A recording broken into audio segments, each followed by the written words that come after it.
नमस्कार दोस्तों, आपके अपने YouTube channel Abhay Singh fearless world में स्वागत है। और आज का हमारा टॉपिक है क्रिटिकल लिफ्ट। आप सभी कहीं ना कहीं किसी न किसी कंस्ट्रक्शन एक्टिविटी में इन्वॉल्व होंगे जहां पे बहुत सारे लिफ्टिंग होगा। नहीं भी तो आप लिफ्टिंग के बारे में जानना चाहते हो, क्योंकि कोई भी कंस्ट्रक्शन का काम जो है ना, बिना लिफ्टिंग के बहुत ही मुश्किल है। चाहे वो टनल का काम हो, चाहे वो इरेक्शन का मतलब कोई प्लांट बनाना हो, कुछ ना कुछ तो रहेगा। चाहे हाइड्रा से हो और चाहे जो है बहुत बड़ी बड़ी क्रेन से हो, चाहे गैंट्री क्रेन से हो और चाहे जो है टावर क्रेन से हो, तो ये सब चीज़ तो रहता है। और जो लिफ्टिंग का जो काम है ना, वो काफ़ी हाई रिस्क एक्टिविटी माना जाता है। इसमें बहुत सारे लोगों की जान जाने की चांस रहता है। तो अगर लिफ्टिंग के बारे में अगर हम सही से जानते हैं तो हम कई लोगों की जान बचा सकते हैं। तो आइए जानते हैं क्रिटिकल लिफ्ट के बारे में। तो हम लिफ्ट जब करते हैं तो दो तरह का लिफ्ट हो जाता है। एक तो नॉर्मल लिफ्ट हो जाता है और एक क्रिटिकल लिफ्ट हो जाता है। नॉर्मल मतलब कि अगर क्रेन का रेटेड जो कैपेसिटी है, अगर हम वहाँ पे जिस बूम एंगल और जिस रेडियस में हम उठा रहे हैं, अगर उसका 75% कैपेसिटी से कम है में उठा रहे हैं, तो हम क्या कहेंगे, नॉर्मल लिफ्टिंग है। मतलब वहाँ पे फैक्टर ऑफ सेफ्टी ज़्यादा है। और अगर वही जो है अगर हम पूरा कैपेसिटी यूज़ कर रहे हैं तो चांस है कि थोड़ा सा भी लोड बढ़े, डायनेमिक लोड आए तो क्या हो जाएगा, पलट जाएगा। तो हमें उस समय बहुत ही मतलब फूंक फूंक के कदम रखने की आवश्यकता होती है। तो आखिर जब हम क्रिटिकल लिफ्ट प्लान करेंगे तो कैसे करेंगे, क्रिटिकल लिफ्ट प्लान होता क्या है, तो आइए स्टार्ट करते हैं। आइए देखते हैं इस वीडियो में। तो क्रिटिकल लिफ्ट क्या होता है, तो जब क्रेन अपने रेटेड कैपेसिटी के 75% से अधिक हेवी लोड उठाता है तो ऐसे लिफ्ट को क्रिटिकल लिफ्ट कहते हैं। और ऐसे लिफ्ट को अनएक्सपीरियंस्ड और अनट्रेन्ड पर्सन को करने की अनुमति नहीं दी जानी चाहिए। साथ में ऐसे लिफ्ट को करने के लिए क्रिटिकल लिफ्ट प्लान बनाना चाहिए। और क्रिटिकल लिफ्ट में जैसे कि जब हम दो क्रेन को मिला के हम कोई सामान उठाते हैं, जब एक ही भार को दो क्रेन उठाता है तो उसको हम लोग टेंडम लिफ्टिंग बोलते हैं। और टेंडम लिफ्ट को भी काफ़ी अच्छे से प्लान करना चाहिए, नहीं तो वो बहुत ही चांस है कि कोई किसी एक क्रेन पर ज़्यादा लोड आ जाएगा और जो है क्रेन टॉपल हो जाएगा। तो इसको हम लोग टेंडम लिफ्टिंग बोलते हैं। और टेंडम लिफ्टिंग जो है ये भी क्रिटिकल लिफ्ट में ही आता है और क्रिटिकल लिफ्ट की तरह ही प्लान करना चाहिए। साथ में अगर कभी कभी हम मैन बास्केट में किसी आदमी को उठाते हैं, तो जब हम आदमी को उठाते हैं चाहे कैपेसिटी कुछ भी हो, उसको हम लोग क्रिटिकल लिफ्ट में लेना चाहिए, क्योंकि वहाँ पे किसी आदमी की जान की बात है। तो वहाँ पे अगर हम सही से हर एक चीज़ प्लान नहीं करेंगे तो किसी की जान जा सकती है। तो जो है कोई जिनके पास एक्सपीरियंस नहीं है, ऐसे पीपल मानते हैं कि अगर 60 टन की क्रेन है तो 60 टन उठा लेगी, चाहे कोई भी कंडीशन हो। बहुत सारे लोग ऐसा माना रहे ये तो 60 टन की क्रेन है, 60 टन तो उठा ही लेंगे। ऐसा नहीं होता है। लगभग किसी भी परिस्थिति में 60 टन उठा सकती है, ऐसा नहीं होता है। जबकि लंबा बूम निकालने पर और कम बूम एंगल के साथ 60 टन की क्षमता वाली क्रेन भी मात्र 1000 से 1500 केजी उठा सकती है। और ऐसे कंडीशन में क्रेन बहुत कम समय में पलट जाती है और ऐसी स्थिति में लिफ्टिंग को क्रिटिकल लिफ्टिंग में कंसीडर करना चाहिए। तो एक बात और नोट करने की आवश्यकता है कि कोई भी क्रेन अपना मैक्सिमम कैपेसिटी तभी उठा सकती है जब उसका बूम पूरा अंदर हो, यानी कि बूम सबसे छोटा हो और उसका एंगल सबसे मैक्सिमम हो। जैसे आप देख रहे हैं कि ये मिनिमम में एंगल हो गया, मान लेते हैं यहाँ पे, और ये जब उठाते हैं तो 90 से ही कम जो है यहाँ पे बनता है। तो ये मैक्सिमम एंगल होता है और सबसे बूम अंदर है, तब इसको क्या बोलते हैं, इस पे इसकी जो कैपेसिटी बनती है वही उसकी मैक्सिमम कैपेसिटी होती है और वही कैपेसिटी वहाँ पे लिखा रहता है। जैसे 600 टन की क्रेन है, यानी कि पूरा बूम अंदर हो, एंगल ज़्यादा हो तो 600 उठाएगी, यानी कि 600 टन कभी उठाता ही नहीं है जनरली, मान लीजिए। तो वो केवल मैक्सिमम कैपेसिटी उसका दिया हुआ है। तो जब क्रिटिकल लिफ्ट प्लान बनाते हैं तो कुछ पॉइंट को ध्यान देने की आवश्यकता होती है। तो सबसे पहला जो होता है वो है आपका रिगिंग प्लान। आप अगर क्रिटिकल लिफ्ट किए होंगे या कोई भी नॉर्मल भी लिफ्ट किए होंगे तो आप लिफ्टिंग प्लान बनाते होंगे, लेकिन क्रिटिकल लिफ्ट प्लान थोड़ा सा उसमें ज़्यादा चीज़ें ध्यान देने की आवश्यकता होती है। तो जब हम क्रिटिकल लिफ्ट प्लान बनाते हैं तो रिगिंग प्लान बनाते हैं। रिगिंग प्लान मतलब सामान कहाँ से उठाना है, कहाँ रखना है, क्या सीलिंग लगेगा, किस तरह के जो है वहाँ पे उसका डायमेंशन है, कितना वेट है, ये सारी चीज़ें जो हैं उसमें इंक्लूडेड रहता है। और एक ड्राइंग होता है, सामान कहाँ से उठाना है, कहाँ रखना है, ये सारा चीज़ उसमें इंक्लूड रहेगा। तो मैं उसी चीज़ को जो है यहाँ पे बताने वाला हूँ। तो रिगिंग प्लान, लिफ्टिंग करने से पहले रिगिंग प्लान बनाना बहुत ही ज़रूरी होता है और इसमें रिगिंग जॉब का ड्राइंग बनाया जाता है, जिसमें क्रेन का इनिशियल और फाइनल पोजीशन शामिल होता है, कहाँ से उठाना है, कहाँ रखना है। इसके साथ साथ इसमें इंक्लूड होता है साइट प्रिपरेशन, यानी कि उठाने से पहले कैसे साइट का ध्यान देना है, मतलब हाउसकीपिंग प्रॉपर हो, जहाँ से उठाना है वहाँ जहाँ रखना है उसमें कोई जो है बाधा नहीं आना चाहिए, कोई ऐसा ना हो कि उठाने के टाइम में वहाँ उसमें टच हो जाए, तो सारा चीज़ क्लियर होना चाहिए, ये पाथ पूरा क्लियर होना चाहिए। तो ये साइट प्रिपरेशन है, उस एरिया का बैरिगेशन होना चाहिए ताकि कोई अनऑथोराइज पर्सन ना आए। तो ये सारी चीज़ें जो है हमें ध्यान देना है। अगर कुछ लाइव पावर लाइन है तो उसको कट करना है या उससे डिस्टेंस रखना है, ये सारी व्यवस्था जो है हम लोगों को करना होता है। साथ में वहाँ पे किस तरह का जो आउटरिगर में ब्लॉक लगेंगे, मतलब पैड लगेंगे, वो सब ध्यान देने की आवश्यकता है।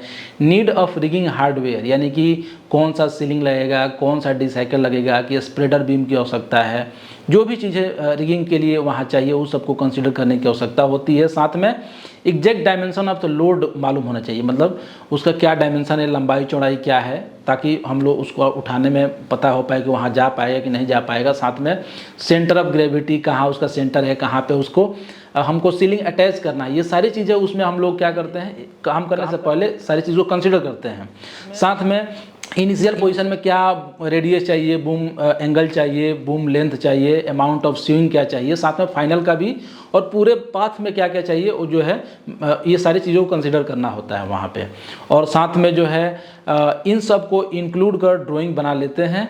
और यह प्रिंट हमेशा, यह ड्राइंग की आवश्यकता हमेशा नहीं होती। इसका फ़ायदा होता है कि जब हम प्लान बनाते हैं तो हर एक चीज़ों को समझ लेते हैं ताकि गलती होने की संभावना नहीं रहे, जिससे, और अगर यही हम नहीं करते हैं तो गेस वर्क करेंगे, अरे हाँ इतना तो उठा लेगा, हो सकता है कि उठा लेगा, और क्या होगा, क्रेन टॉपल हो सकता है, पलट सकता है।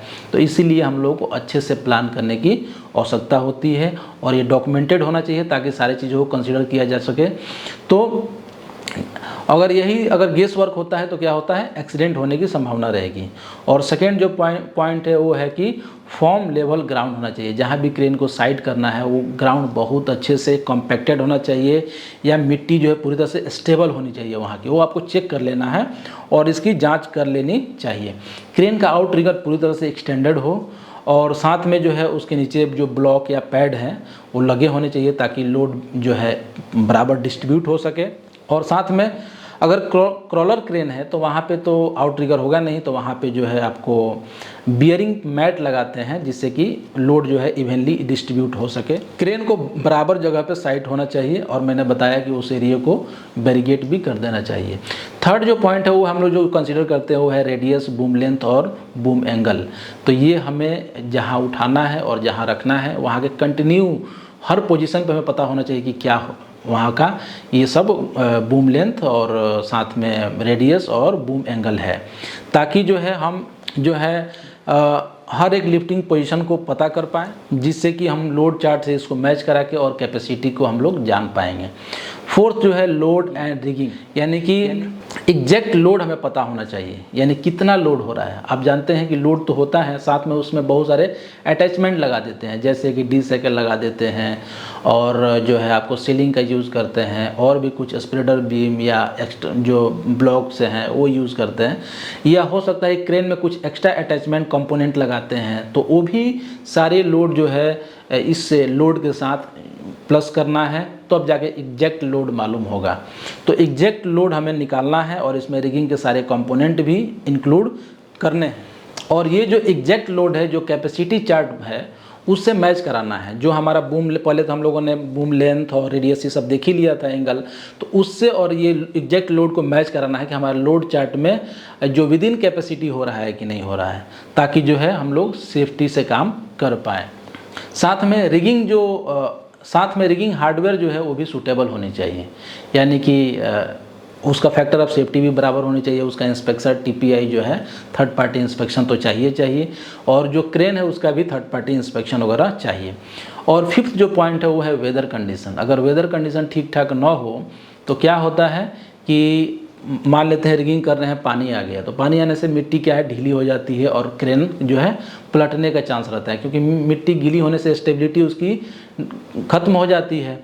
और अगर हवा हो तो हवा होने से भी जो है, अगर हम लिफ्ट कर रहे हैं तो हवा में प्रेशर पड़ेगा और एक्स्ट्रा लोड आएगा। तो जब क्रिटिकल लिफ्ट करते हैं तो थोड़ा सा भी एक्स्ट्रा लोड हमें नहीं चाहिए, इसलिए हम लोगों को हवा का स्पीड ध्यान जरूर देना है। इसके लिए एनोमीटर लगा रहता है क्रेन के ऊपर, लेकिन अगर हल्का भी हवा हो और अगर हमारा जो भार है, जो लोड है, उसका जो डायमेंशन है वो मतलब कि ज़्यादा चौड़ा है, उस पर हवा ज़्यादा जो है उसका सरफेस एरिया ज़्यादा है, तो हवा ज़्यादा हीट करेगा तो लोड ज़्यादा आएगा, तो कम हवा में भी उसको उठाना नहीं चाहिए। जबकि अगर कुछ ऐसा है जिसका डायमेंशन हवा को रोकने वाला नहीं है तो उस पर आप ज़्यादा हवा में भी उठा सकते हैं। लेकिन मान लीजिए कि कई कंपनियां जो है 25 किलोमीटर पर आवर सेट की हुई है, कई 35 किलोमीटर पर आवर सेट की हुई है, लेकिन आपको भी पता होना चाहिए क्या सही है और क्या गलत है।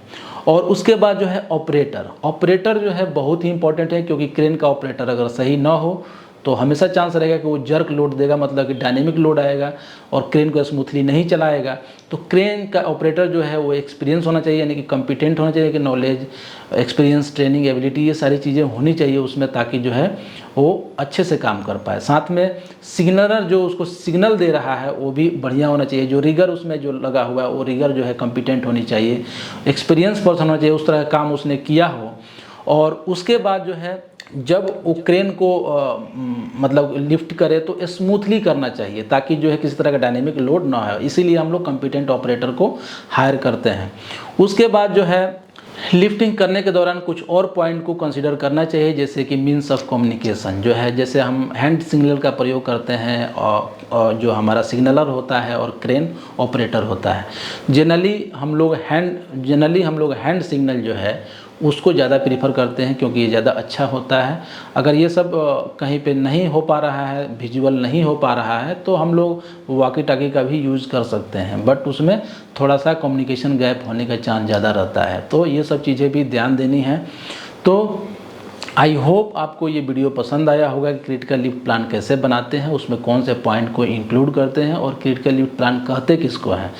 तो अगर आप हमारे चैनल पर नए हैं तो सब्सक्राइब कर सकते हैं, और इसी तरह का इन्फॉर्मेशन पाने के लिए जो है आप बेल आइकन को दबा लें, ताकि आपको जब भी मैं वीडियो कोई नया अपलोड करूँगा आपके पास इन्फॉर्मेशन जाते रहेगा।